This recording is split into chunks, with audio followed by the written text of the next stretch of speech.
Bonjour à tous et bienvenue pour la réunion de présentation des résultats annuels du groupe Claranova pour l'exercice 2024-2025. Je donne tout de suite la parole à Éric Garot, le directeur général de Claranova. Merci Didier pour cette intro. Bonsoir à tous. Merci d'être présents avec nous et évidemment à distance. Donc ce soir, on vous présentera les résultats annuels de la société sur l'exercice 2024 et 2025. Donc, comme vous êtes habitués maintenant de nous voir, je prendrai la parole en premier lieu pour vous faire un aperçu un peu du business. Je passerai ensuite le micro ou l'opportunité à Xavier de vous parler en détail plutôt des chiffres. Et je reviendrai un peu plus tard pour revenir sur les projets qui animeront le restant de l'année fiscale et avec un petit rappel sur comment on voit le futur chez Claranova. Donc, sans plus tarder, évidemment, 2025 s'inscrit et cette année fiscale dans un tournant décisif. C'est important de le mentionner, c'est une société avec laquelle on a fait beaucoup de choses, on a pris des décisions. Donc, les changements de périmètre, etc. Comme vous savez, évidemment, le fait d'armes, c'est la cession des activités de Planète Art. Donc, si on regarde plus particulièrement dans les chiffres, bien, on avait déjà présenté, on a un chiffre d'affaires qui est globalement stable, donc plus 1,4 périmètre et taux constant versus ce qu'on avait l'an dernier, donc à 118 millions d'euros. Un ROC normalisé à 24 millions, donc stable par rapport à l'exercice précédent. On l'avait mentionné, aux alentours des 20 donc c'est ce qu'on a livré. Ce qui est hyper important, et on rentrera un peu plus dans les détails, mais un résultat net à 73 millions d'euros. Donc, avec la cession, évidemment, de Planète Art, c'est un changement majeur versus l'an passé et les dernières années où on avait un résultat net négatif qui était à moins de 12 millions d'euros. Si on vous donne un aperçu rapide, et je ne vais pas trop passer de temps là-dessus parce que Xavier le fera quand même et on rentrera dans les détails, bien, je viens de vous parler en fait du chiffre d'affaires, du ROC normalisé.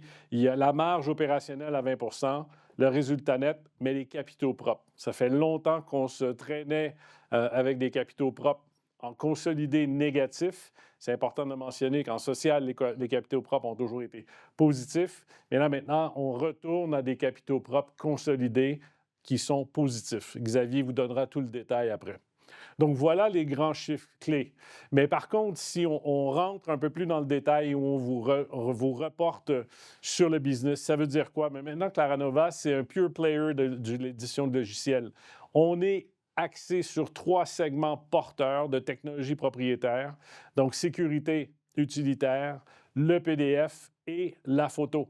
Donc, évidemment, on reste un business fort qui est des ventes par abonnement en mode SaaS.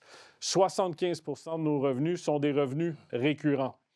Si on regarde la répartition du chiffre d'affaires de façon globale, 40 de notre chiffre est fait en Europe, 40 est fait en Amérique du Nord, et vous voyez la répartition. Je vous parle rapidement de ce partage entre le B2C et le B2B, donc 95 B2C. Donc, on reste une boîte résolument B2C, 5 en B2B. On a pris des engagements sur ce côté-là également de faire croître cette proportion-là du business qui va croître de façon beaucoup plus accélérée que le restant du business parce qu'évidemment, on voit une croissance totale du business, mais on voit évidemment cette part du B2B qui, à minimum, doublera sur l'horizon 2028. Donc, voilà un peu les grands axes du business. Si on rentre maintenant plutôt sur la performance du business en termes de chiffre d'affaires, bien, la croissance organique de 1 c'est une croissance, comme j'expliquais, à périmètre et à taux constant. Les activités core du business, donc les 3 segments, représentent aujourd'hui 93 du chiffre d'affaires. Donc, on a vu évidemment une dynamique de croissance sur la sécurité, une croissance de 5 une légère décroissance sur le PDF à moins 4 et la décroissance de la photo, évidemment, qui était intimement reliée à nos ralentissements des investissements marketing. Ce qui est important de regarder comment on voit les choses, on a des drivers qui sont très solides. Il y a 75 de récurrence dans nos revenus sur 2024 et la base client est en croissance de 4 malgré, évidemment, un ralentissement de nos investissements marketing. Et si on regarde plus précisément, bon, je vous donne le partage ici de notre chiffre d'affaires. Les 2 tiers environ du chiffre sont faits sur les utilitaires, donc avec Adaware, avec plusieurs produits à l'intérieur de ce segment-là. L'autre tiers, ou à peu près, là, est fait sur le PDF et cette petite marge pour la photo avec NPixio sur l'évolution du chiffre. Ce qu'on ne représente pas là en bas, mais que vous voyez en haut, ce sont les activités non-core américaines qui restent toujours dans le périmètre sur l'exercice 2025.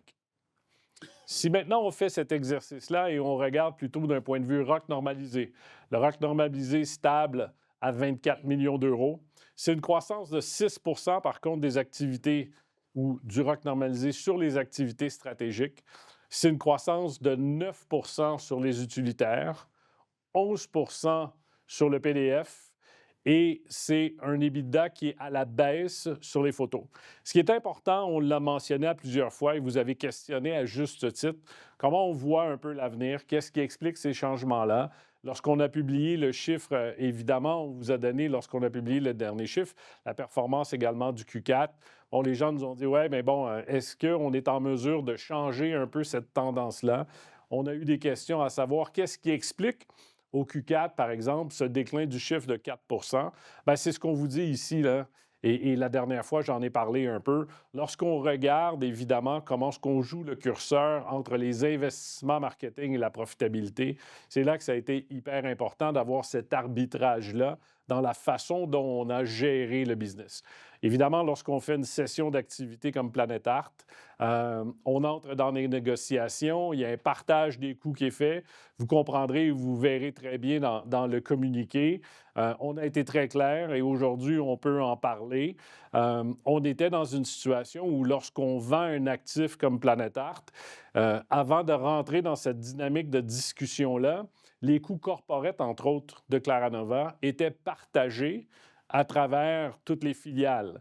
Cette année, le morceau de business qu'on garde et qu'on regarde aujourd'hui, qui est celui d'AvantQuest, AvantQuest a absorbé des coûts additionnels corporate que Planet Art n'a pas payé dans la configuration 2025.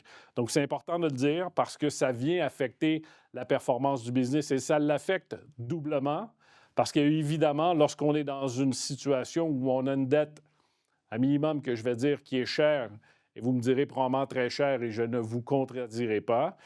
Donc, on doit servir la dette.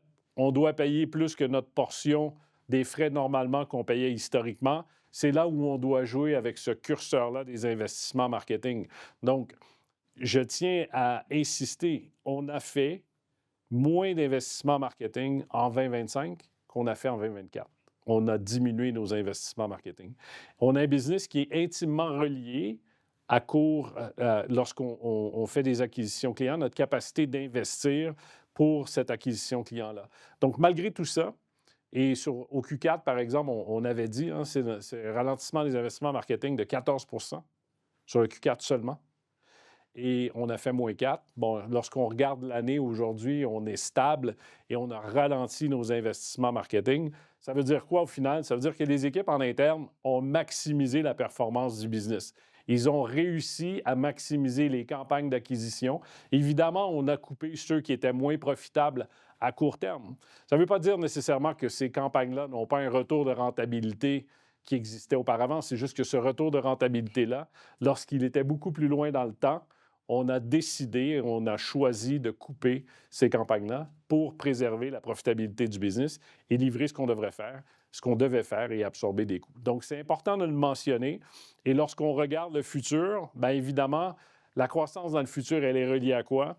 Et elle est reliée à un point hyper important, et pas qu'un seul point, mais le point hyper important chez nous, c'est cette capacité de réaccélérer nos investissements en acquisition client.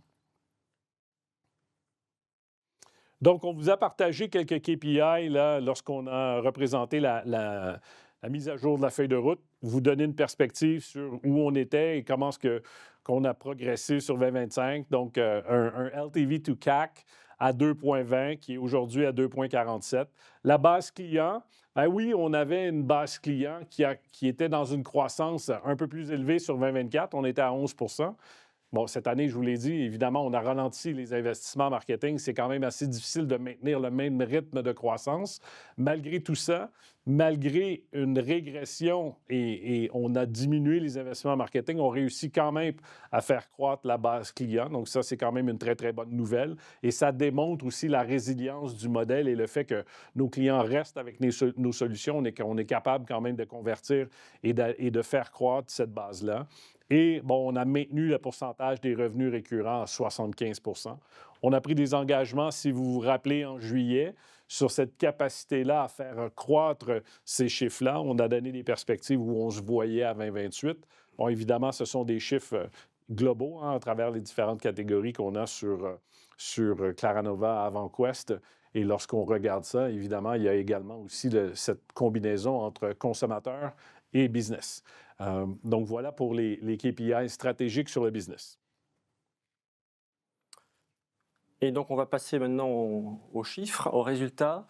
Et donc, en préalable, donc une année assez particulière, et donc ça nécessite une petite précision méthodologique. Donc, vous allez retrouver dans les comptes cette année plusieurs spécificités. La première, c'est qu'on a, dans le cadre de l'application de la norme IFRS 5, reclassé les charges et les produits liés aux activités abandonnées PlanetArt et MyDevice sur une seule ligne du PNL. Vous la retrouvez en bas, donc c'est un peu spécifique. Toutes les données qui sont dans le compte de résultat ici, avant ces lignes-là, concernent bien évidemment l'activité poursuivie, l'activité donc sur périmètre d'AvantQuest. Autre élément de méthodologique, c'est l'application de la directive AMF DOC 2021-02, qui est la présentation d'un compte de résultat pro forma. On le présentera ici, vous l'avez également dans la publication des comptes. C'est une façon d'identifier l'impact de l'opération de la cession de PlanetArt sur les comptes du groupe. Donc le premier élément, c'est, si je reprends par le haut, donc c'est le chiffre d'affaires, on en a déjà parlé, qui évolue de 122 millions à 118 millions d'euros, entrée légère hausse à périmètre et taux de change constant. Nous avons ici également le résultat opérationnel courant qui s'établit à 21 millions. Je vous rappelle qu'on publie, nous, le résultat, le ROC normalisé qui vient juste après et qui est en légère baisse par rapport enfin, le ROC. Le résultat opérationnel courant, pardon, lui, est en légère baisse par rapport à l'année précédente. Et puis, autre élément très important cette année, c'est le résultat net du groupe qui est de 73 millions, en hausse, comme Eric l'a évoqué, de 3 millions. Je reviendrai ensuite sur les résultats nets des activités poursuivies et abandonnées, donc qui nécessitent une présentation, une explication particulière. Donc on revient ici à l'affichage du ROC normalisé, sa composition. Donc il s'établit à 24 millions d'euros, en légère baisse de 2%, mais la contrepartie, c'est ici une marge opérationnelle qui s'établit à 20,4%, donc entrée nette hausse. Le résultat financier qui explique une bonne part de l'impact justement sur les résultats nets des activités poursuivies. Donc encore une fois, cette année, vous le voyez, c'est à peu près les mêmes ordres de grandeur. L'année dernière, c'était fortement impacté par certes le coût de la dette, mais également l'impact lié au précédent Océane. Ici, vous voyez que la charge d'emprunt s'élève à 26 millions d'euros. Ça comprend à la fois la dette Shiny pour 25 millions d'euros, mais également les intérêts et le PIC payés sur l'exercice et la pénalité de remboursement anticipé que nous avons payé au moment du remboursement partiel de cette dette. Également une perte de change pour 3 millions d'euros, donc 2 millions qui sont à l'attente, donc une perte de change qui est maîtrisée. On a pris cet engagement-là et on y travaille énormément. Et puis un amortissement des frais d'emprunt pour 8 millions, également un événement un peu exceptionnel, vous le reverrez dans le détail du proforma, puisqu'en fait c'est la reprise des frais sur emprunt qui sont normalement étalés et là qu'on a repris au moment du remboursement. Donc un petit zoom particulier sur le résultat net poursuivi et abandonné. Donc vous le voyez, le résultat net des activités poursuivies, donc c'est un peu antinomique, puisqu'on garde l'objectif, c'est quand même de garder la partie la plus rentable, est ici fortement impacté ou apparaît négative de moins 28 millions d'euros. Mais en réalité, c'est parce que c'est sur cette ligne-là, de par la composition et l'application de la norme, que ça impacte tous les frais liés à la dette sur l'opération. Et ensuite, le résultat net des activités abandonnées, où bien évidemment on a là l'effet de la plus-value sur la cession. Donc c'est une présentation comptable, je vous rassure, le résultat net global, c'est la moyenne d'en bas, qui fait 73 millions d'euros. Sur le résultat financier, donc là vous avez la présentation du pro forma. L'objectif du pro forma, c'est en fait d'imaginer les comptes de 2025, et c'est la colonne de droite, si l'opération de Planétart avait été faite en début d'année. D'accord ? Et donc là, vous le voyez, les évolutions, c'est un coût de la dette qui serait en théorie de 5,8 millions, alors la charge de la dette a été de 25 millions d'euros.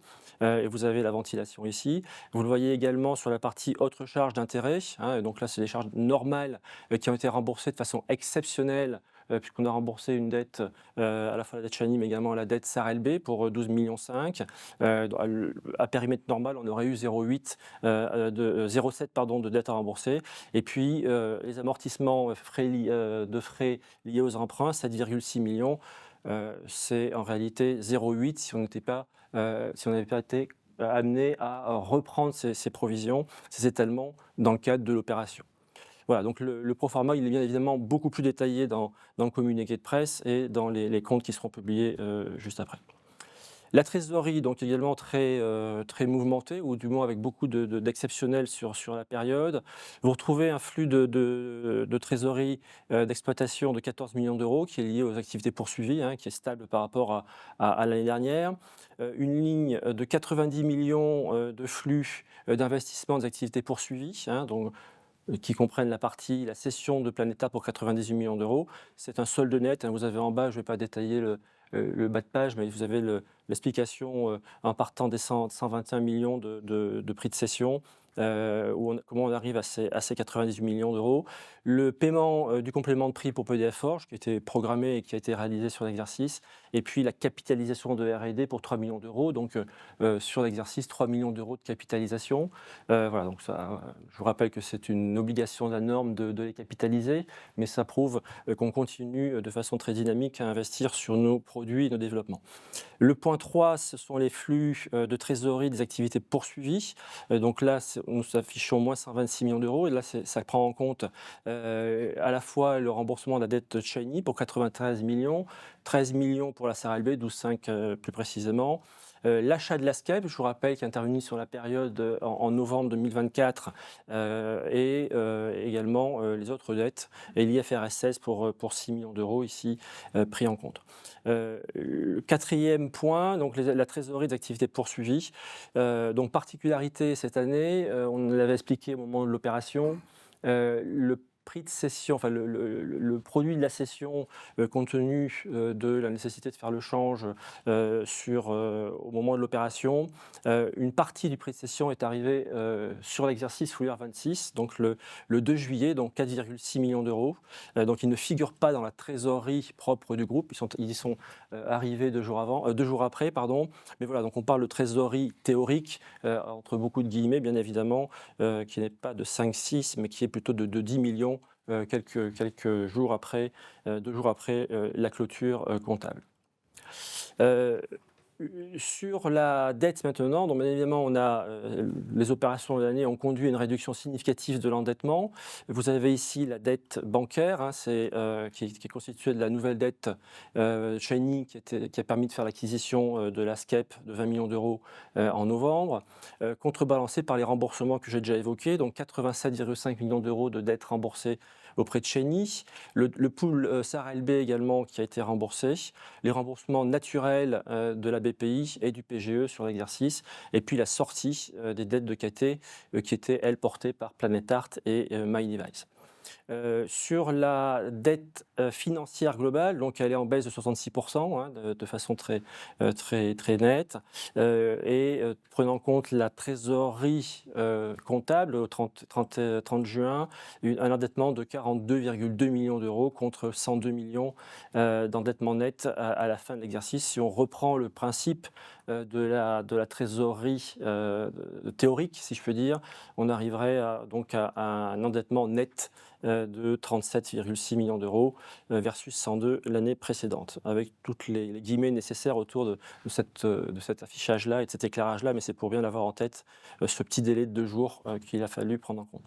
Vous avez ici la dette brute cette fois-ci, donc elle est neutralisée des frais étalés, donc ça vous permet d'avoir la vision complète et très détaillée, avec tout le détail, marge comprise, de notre dette. Son évolution potentielle, hein, donc on a 50 millions de dettes brutes au 30 juin, au moment de l'opération, 45 millions auprès de Shiny, la BPI et la dernière tranche du PGE. Voilà, on a ici illustré la potentielle capitalisation du PIC dans la dette Shiny, bien évidemment. On en a déjà parlé, on en reparlera plus tard. Les projets de restructuration, de raménagement ne nous conduiront pas à cette situation. Et d'ores et déjà, sur les dernières échéances de l'année, nous avons remboursé le PIC, et donc payé notre PIC et ne l'avons pas capitalisé. Ici, le bilan simplifié, et bien évidemment avec un élément très significatif qui sont nos capitaux propres consolidés toujours. Hein. Je rappelle que les capitaux propres sociaux l'ont toujours été. Et là, nous parlons des capitaux propres consolidés, mais c'est mieux d'avoir l'ensemble au-dessus de zéro. Ils étaient très nettement négatifs dans les derniers exercices. Et donc, il s'affiche à 40 millions au terme de cette opération, au terme de l'année. Un petit point particulier, et c'est ce que je vous expliquais tout à l'heure, hein, les actifs courants, le point 1 qui s'élève à 30 millions et donc qui comporte justement les 4,6 millions d'euros qui ne se retrouvent pas dans la ligne 2 qui serait la trésorerie du groupe à la clôture. Autre élément dont vous avez pris connaissance, hein, qui figure ici, c'est le compte séquestre qui a été mis en place au terme de l'opération de cession de Planétart. Je vous rappelle que un séquestre a été mis en place pour 10 millions de dollars, 8,5 millions d'euros. C'est lié à... Alors, ce n'est pas le complément de prix, hein, nous l'avons clairement expliqué, un séquestre, une garantie sur des opérations potentiellement liées à des taxes américaines. Voilà, le groupe est très confiant sur la capacité à la récupérer. Nous n'avons pas provisionné non plus de risque sur cette perspective. Donc, vous les retrouvez là dans l'actif courant du bilan. Point 3, j'en ai parlé. Le 4, bon, c'est bien évidemment, et c'est un peu redondant, je suis désolé, mais c'est ici au bilan, c'est la dette, baisse très significative de l'endettement financier, 66%. Et un point à noter tout de même, c'est que aujourd'hui, le total de bilan est de 136 millions versus 228, donc baisse du total de bilan, bien évidemment, au terme de cette année. Conclusion, si je peux dire, sur la partie purement financière, c'est finalement un profil de risque complètement renouvelé. Hein. On a l'ensemble de nos feux qui sont au vert. Ça, c'est c'est un bon indicateur et ça fait plaisir. C'est le fruit de cette année de transition. Hein. Donc, on a parlé du chiffre d'affaires, on a parlé de la marge opérationnelle, l'endettement maîtrisé, la trésorerie que j'affiche ici avec les 10 millions de dollars potentiellement à percevoir, les capitaux propres, le résultat net enfin positif. Voilà, reste un petit feu orange, il n'est pas que vert, hein, il n'est pas vert, mais c'est le poids, l'impact de la dette sur le résultat financier. Alors, il y a eu des opérations de remboursement qui ont impacté, comme je l'évoquais, mais clairement, cette dette reste chère et donc on a d'ores et déjà affiché notre souhait, notre volonté de la refinancer. Et le profil de risque du groupe aujourd'hui, bien évidemment, ouvre beaucoup de perspectives et nous permet d'avoir des discussions très saines et établies aujourd'hui avec nos partenaires financiers et bancaires. Au-delà de ces résultats financiers, bien évidemment, nos résultats extra-financiers, hein, puisque c'est une autre évolution et nouveauté de l'exercice. Nous avons publié pour la première fois notre rapport de durabilité, hein, à la norme, sur la base de la directive de le CSRD. Petit point de méthodologie, autant sur la partie financière, je vous l'évoquais, on a donc exclu les activités de Planétart et de MyDevice au titre de la norme IFRS 5. Dans le cadre du périmètre de durabilité, CSRD, il y figure. D'accord, donc il faut avoir bien en tête qu'aujourd'hui, cette photo de nos résultats extra-financiers retrace le passé, hein, puisque bien évidemment, dès l'année prochaine, on publiera sur ce format-là avec bien évidemment un périmètre tout à fait différent, et notamment sur les éléments environnementaux, hein, un tout autre profil, puisque Planétart, qui a du bien tangible, si je peux dire, du transport, bien évidemment sur les critères d'impact environnementaux est beaucoup plus impactant que les activités de de logiciels. Donc un engagement fort du groupe, hein, on a continué à investir dans ce domaine-là, beaucoup avancé. La publication d'un rapport CSRD, ce n'est pas rien, vous le savez, hein, donc on a poursuivi ces efforts et aujourd'hui on arrive à publier ce rapport. On a également un résultat tangible qui suit son cours, on continue à améliorer notre extra-financier Etifinance, hein, on passe aujourd'hui à 49%. Voilà, donc c'est une tendance lourde, vous le savez, et ça prend en compte de nombreux paramètres, et donc c'est un bon indicateur. Donc je le disais, le rapport de durabilité publié pour la première année, et puis également, ça fait partie de cette démarche, la publication d'un plan stratégique ESG avec des engagements forts à la fois et à horizon pour chaque année à venir et à horizon 2030, donc sur un engagement de long terme, à la fois sur une gouvernance responsable, assurant éthique, transparence et protection des données, un engagement social fort, mais également une trajectoire environnementale pragmatique et des engagements forts sur nos critères d'émissions à gaz à effet de serre, l'amélioration de l'efficacité énergétique. J'y reviens derrière avec un zoom plus particulier sur ces engagements. Ces engagements sont tous suivis d'objectifs très précis, avec un échéancier. Vous les aurez, je ne vais pas les détailler là, mais vous les avez en annexe et ils sont publiés bien sûr dans le rapport, à la fois des engagements forts au niveau environnemental. Vous le voyez, les objectifs visant à mesurer et à réduire nos émissions de gaz à effet de serre. Des engagements afin de suivre et augmenter les parts des énergies faibles à émissions de carbone utilisées pour le stockage des données, hein. Nous avons beaucoup de serveurs, donc c'est ici qu'on va mesurer cet impact-là, et puis encourager la circularité, le recyclage des matériaux et des produits. Voilà, c'est bien évidemment un engagement que nous prenons avec des objectifs très, très, très forts dans ce domaine-là. Au niveau des engagements sociaux, accompagner le développement des compétences, donc c'est beaucoup d'investissements pour accompagner nos collaborateurs, beaucoup de sensibilisation sur des sujets de sécurité, de protection des données, donc des sujets très, très, très sensibles. Promouvoir la diversité, garantir un environnement de travail sûr et sain, donc on a labellisage zéro dommage, et puis encourager le dialogue social dans l'entreprise. Donc tout ça est suivi de KPI, vous le verrez plus loin, en annexe quand vous y référerez. Voilà, on a vraiment des engagements très, très, très forts.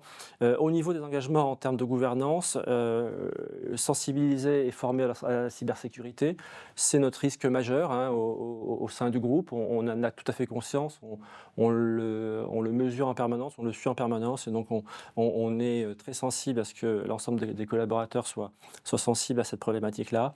Protection des données, j'en ai parlé, assurer un marketing transparent et responsable, hein, on parlait tout à l'heure de marketing, donc c'est une action forte pour aller faire l'acquisition de clientèle, donc il doit être responsable, ce marketing.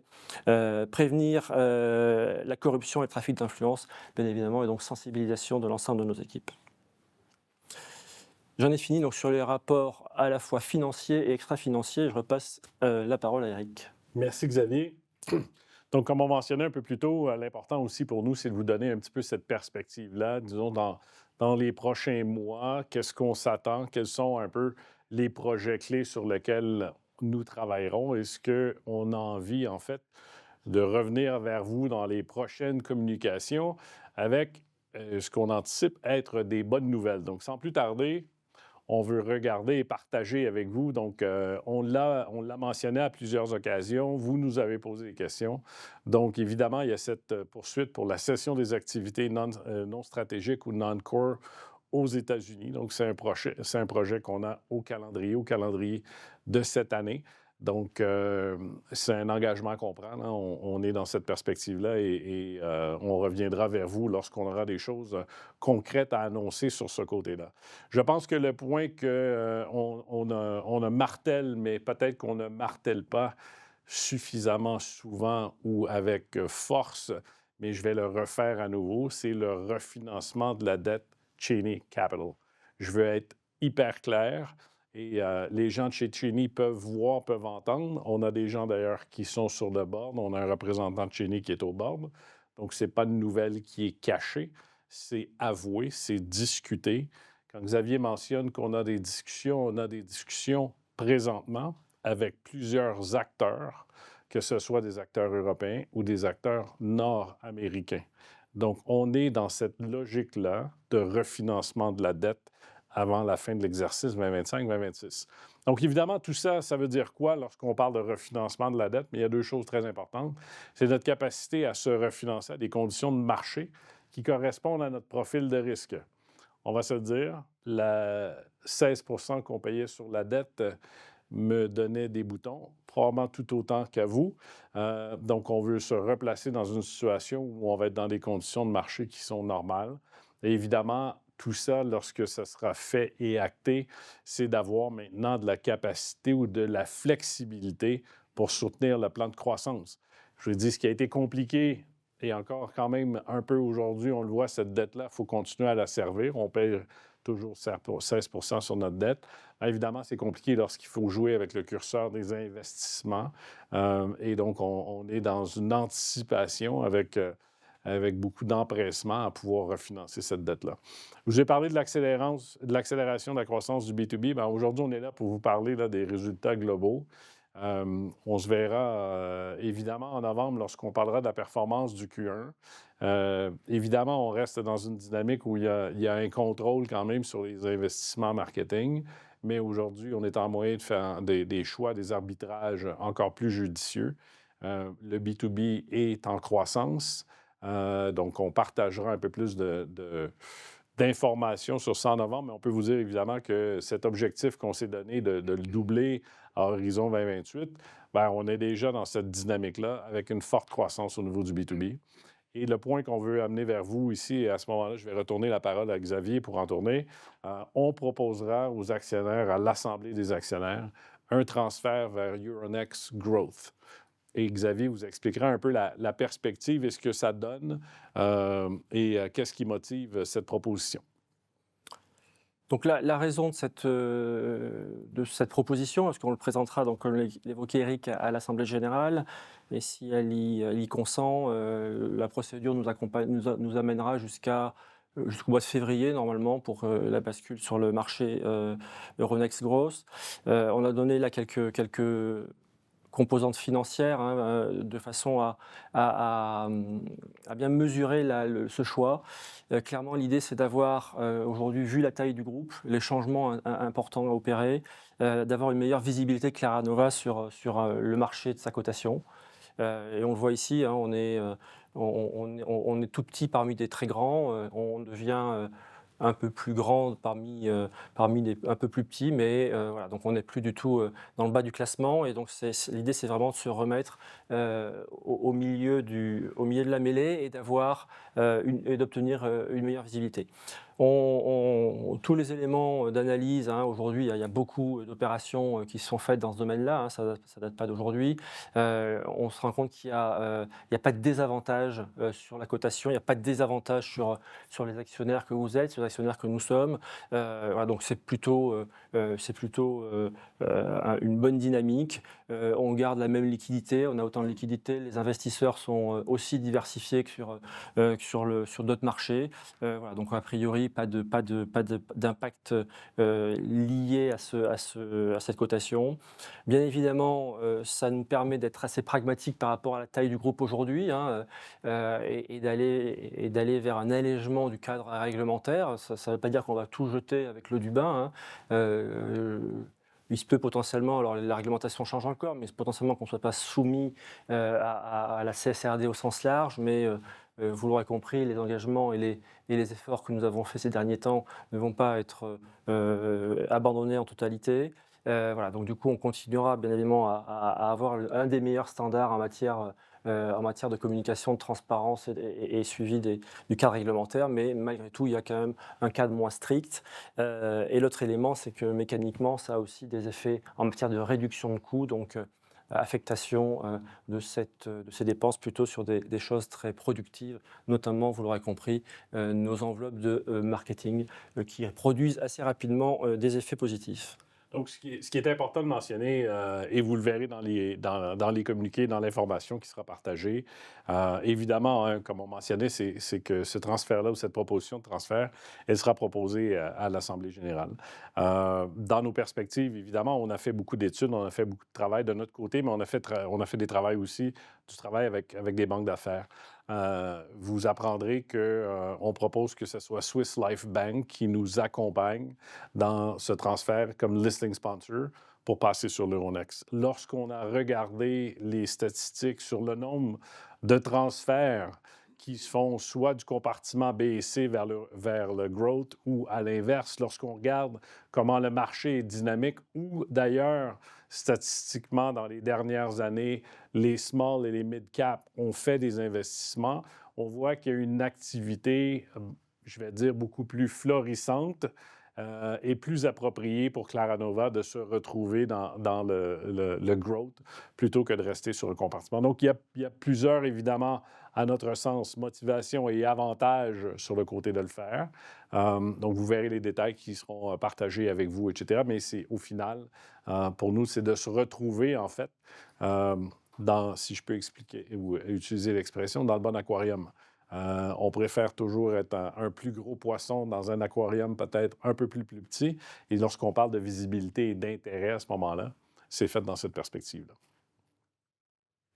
Donc, je vais rappeler à nouveau, je pense que c'est toujours bon de le faire, les perspectives sur cette croissance qu'on a annoncée, nos perspectives sur 2028. On a parlé en fait d'un chiffre un chiffre d'affaires qui se situera entre 150 et 160 millions. Donc, un taux de croissance annuel moyen entre 8 à 11 Je l'ai mentionné à plusieurs fois, mais je tiens à le renouveler.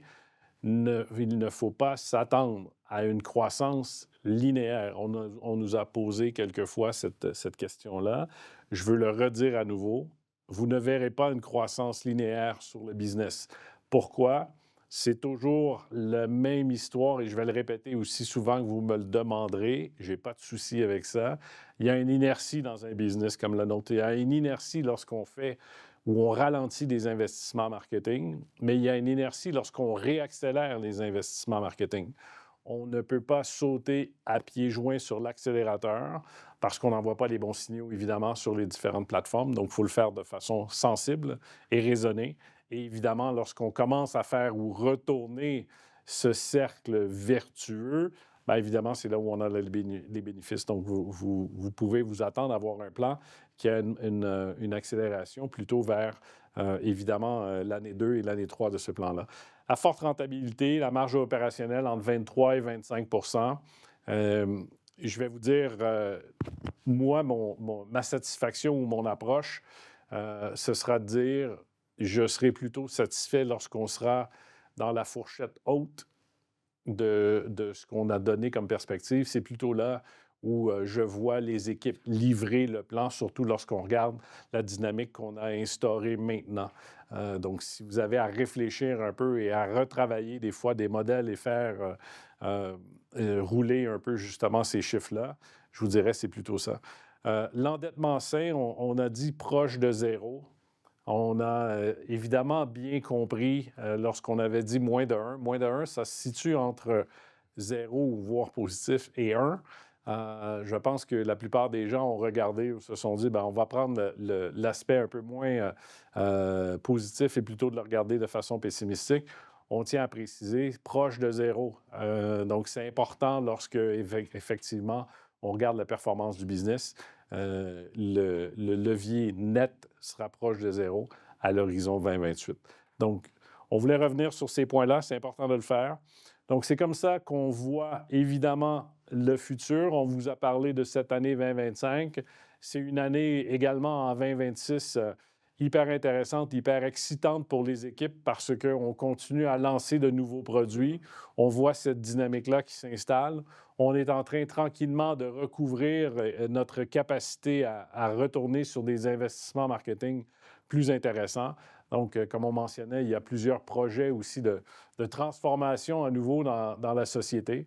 Donc, voilà de façon globale les résultats sur l'année fiscale 2025 et comment est-ce qu'on voit les années futures. Donc, merci de votre attention et on se reverra sur nos prochaines publications. Merci à tous. Merci.